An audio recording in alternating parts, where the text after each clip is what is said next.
મહાદેવ હરિઓમ જય માતાજી। વાગ્યા છે અત્યારે સવારના 8 અને આપણે ગંગાનું વાહિંદું થઈ ગયું। ગંગાને બાયણે ફેરવી લીધી અને ગંગાનો એક ઈ નિયમ છે કે અંદર જ દોવાની ઢારિયા અંદર, હજી બહાર દોવા દેતી નથી। વ્યાણી તેદી દોઈને એ જ જગ્યાએ દોવાની, એવા એના શાક બધાય છે। પણ દૂધે અને ઘી એ સારી છે એટલે આપણે બધાય શાક ઉઠાવવામાં કોઈ તકલીફ પડતી જ નથી। નથી કહેતા માણસ કે દૂધના ધોરનું પાટું ભલું, એટલે આપણે ગંગા પાટું મારે ને તોય ભલું થાય એવું છે।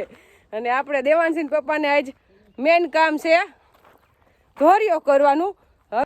પાણી ચાલુ હવે આપણે કરવું જોઈએ, કારણ કે વરસાદનું હવે આઘું દેખાતું જાય છે। આમાં કંઈ અત્યારે વાતાવરણ એવું નથી દેખાતું કે વરસાદ આવશે કાલ 2 દીમાં। કેમ જો આપણે વરસાદ તો આવવાનો છે, પણ હજી અંદાજે અઠવાડિયું વહી જાય એટલે અઠવાડિયે લગી આપણે હવે મગફળીની બધું પાવવું પડે, એમાં હાલે નહીં। કારણ કે હવે આમે નિંદી ખોદી નવરા થઈ ગયા એટલે પછી આપણે પાવાનું કામ તો ચાલુ કરવું જ પડશે।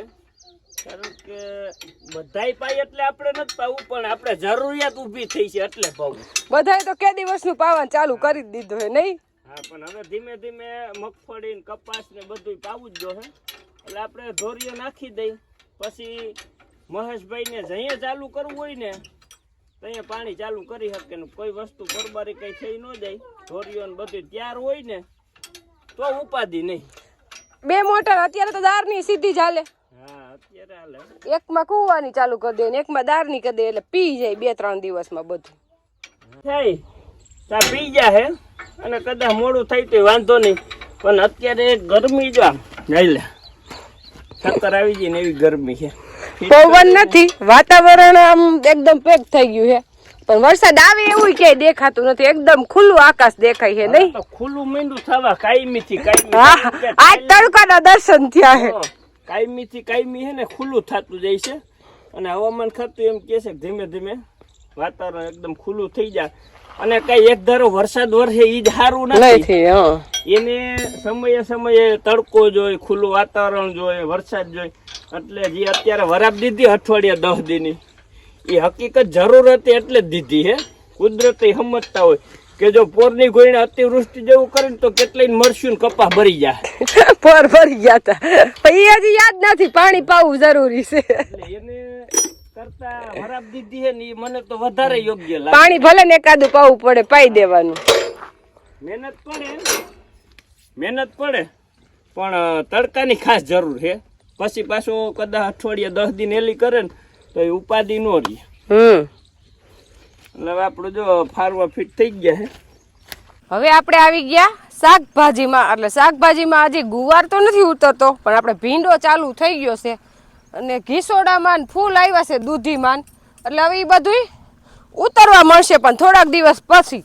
ચા ઘીસોડા જો આમાં નાના નાના નૈડા થઈ ગયા છે, પણ આપણે અહીંયા વહી આવ્યો છે ને વેલો એને આમ ચડાવી દઈ પાછો આ બાજુ, એટલે ઘીસોડા એકદમ સરસ થાય। જો અહીંયા ઘીસોડું છે અને આમાં હેઠે અડી જાય ને પાણીમાં તો બગડી જાય એમ। જો આમાં ઘીસોડું આવ્યું છે એટલે આપણે એને ચડાવી દઈ વેલાને। અને દૂધી ને એ હજી ફૂલ દેખાય છે પણ હજી દૂધી નથી આવી। અને ઘીસોડા તો આપણે અહીંયા જા 2 તો થઈ ગયા છે, જા વારા બાંધ્યા એટલે કેવા સરસ ઘીસોડા થાય, પણ હજી લેવાના નથી, નાના છે એટલે થોડાક મોટા થવા દેવાના છે। એટલે ઘીસોડાનું આ વખતે બિયારણ આપણે સારું આવ્યું છે એટલે ઘીસોડા થાહે સારા। અને હવે ભીંડો ઉતારી લઈ। ભીંડો જો આપણે થાવા માંડ્યો છે, એકવાર તો આ વાડીવાળાએ ઉતાર્યો હતો અને ભીંડો એવી વસ્તુ છે કે એક આચરા ઉતરે। અને ઘીસોડા તો જો હવે મલ્લક આવી પડ્યા છે, ઝીણકા ઝીણકા।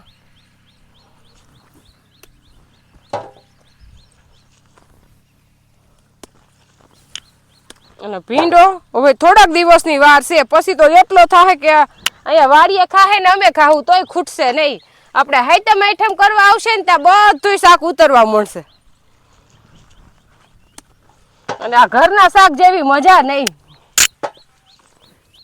ને ગુવારમાં હવે જો આપણે ઝીણી ઝીણી શીંગું આવી જ ગઈ છે, એટલે હવે 5-6 દિવસમાં ગુવારે થઈ જાય। બધે ઝીણી ઝીણી શીંગું આવી ગઈ છે લાગત, 5-6 દિવસમાં ગુવારી ઉતરશે ને ભીંડો વહેલો ચાલુ થઈ જાય ગુવાર કરતા। અને સીબડા અહીંયા થાય નહીં, કારણ કે વાડિયા છોકરીઓ હોય એટલે જેવું નૈડું થાય એવું ખાવા સીધ છે તો ખાય. પણ આપણે આમ આગળ માંડવીમાં વાવ્યા છે ખાવા હાટું, અહીંયા ન થાય તો કાંઈ નહીં, ભલે ખાય.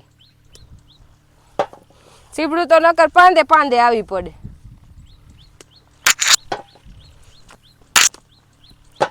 અને ભીંડાનું શાક તો અમારે બધાય જોયું, અમારે તો બધાય શાક ભાવે, કડવી મેથીનું ભાવે, ભીંડાનું તો હું અમારે દેવાંશને હોતા.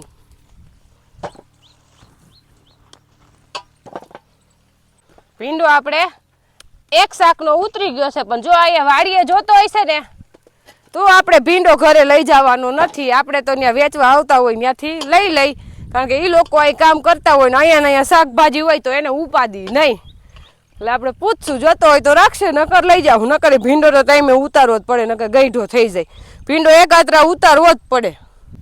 જો આપણે ટ્રેક્ટરના પાટલામાં સાહના કોઈસિયા હોય ફિટ કરી દીધા, અને ફિટ કરીને આપણે એક ફરે હાંકતા ગયા અને હવે બીજી ફરે આમ હાંકતા જાય છે, એટલે એકદમ ધોરિયો ઊંડોથી ખેડાઈ જાય.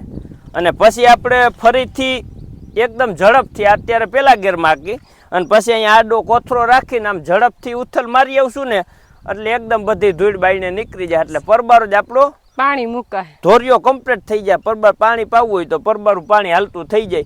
અને ધોરિયામાં આપણે આજ ધોરિયો કરી નાખ્યો અને આજ પલાળીને રાખી દઈ અને બીજે દી પાણી વારીને એટલે ધોરિયો રીજે નહીં અને તૂટે નહીં, કારણ કે થીજી જાય ધૂળ. એટલે એક દી પલારેલો હોય ને તો ઘણો ફાયદો થાય એમ. બરોબર ને નાનજી બાપા? એક દી પલારી રાખી દઈ એટલે થીજી જાય. હા, નકર આ શું છે ભીની માટી રહે ને એટલે રેબાઈ જાય, પાણી આવે ને એટલે આમ થોડું રેબાવા માંડે. મોટો કરો તો નો વાંધો આવે ને. હા, એ તો એમ છતાં એમ પોળાઈ વાળો જ થાય ધોરિયો તો. હાલ હાકો ફટાફટ ધોરિયો કરીને પાણી ચાલુ કરો.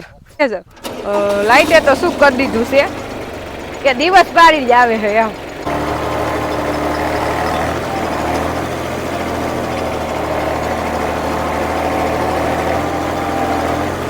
ધોરિયો એકદમ અસર થઈ જાય.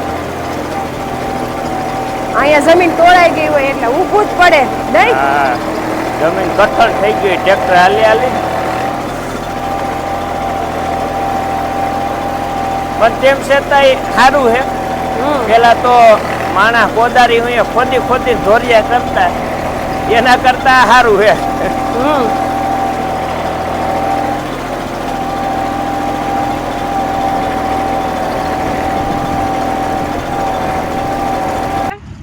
કે જાય છે અત્યારે એમને પાછા આવશે ત્યારે કોથરો વીટીને આવશે, એટલે પછી આપણે આમાં પાવડો હાંકવો જ નહીં પડે, સીધું પાણી જ મૂકવાનું.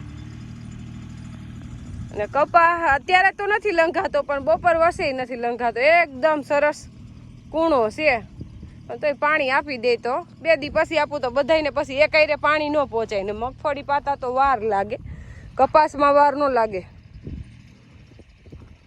આપણે કાલે કંટોલા વીણી આવ્યા, કંટોલા જેટલા વીણવા અઘરા છે ને એટલા જ પાછા સુધારવા અઘરા છે. 11 વાગ્યાની બેઠી હતી, 12 વાગી ગયા. દેવાંશી પપ્પા વાડિયાથી આવી ગયા, ચલા ટિફિન ભર દે. કીધું ટિફિન નહીં, પણ હજી કઈ તો ઠેકાણે નથી. એટલે કંટોલા શાક બનાવતા બહુ વાર લાગે, કટિંગ કરતા બહુ વાર લાગે. ને કુણા હોય તો બી હોતા, બાકી તો બી કાઢવા પડે, નકર બી કડકા નાખે. અને લસણ પાછું ફોયલું 2 ગાંઠિયા, અને આમાં લસણ થોડુંક તેલ ચડિયાતું અને કોરું મોરું રસા વગરનું શાક હોય તો જ કંટોલાનું ભાવે, નકર કંટોલાનું શાક ભાવે નહીં. અને આપણે સ્ટીલના કુકર 2 છે, પણ 2 અત્યારે બગડી ગયા, કંટોલા લઈ જવાના છે. એટલે આ અત્યારે હમણાં થોડોક ટાઈમ વાપરવું પડશે. દેવાંશી પપ્પા ફ્રી થાય ને પછી આપણે કંટોળા જાવું ને ત્યાં રિપેરિંગ કરી આવશું. 3 લીટરનું ને 5 લીટરનું 2 છે. એટલે આપણે હિંગ નાખી, રાઈ, જીરું, હળદર અને હવે લસણ.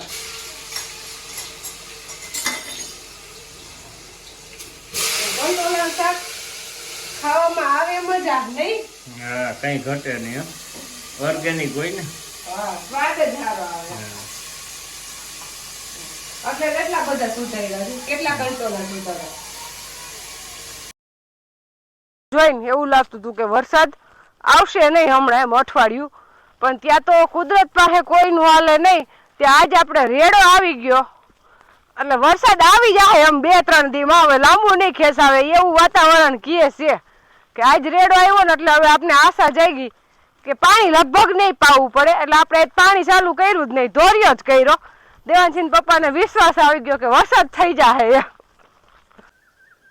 જો આપણે હાથી તો બળદ હું હાંકતા હતા અને લગભગ 7 વીઘા હાંકવું હતા, પણ બળદથી તો એવું લાગતું હતું કે થોડીક વધારે નુકસાની થતી હતી, કારણ કે બળદું તો હાલે, એને જગ્યા તો જોઈએ જ હાલવા માટે.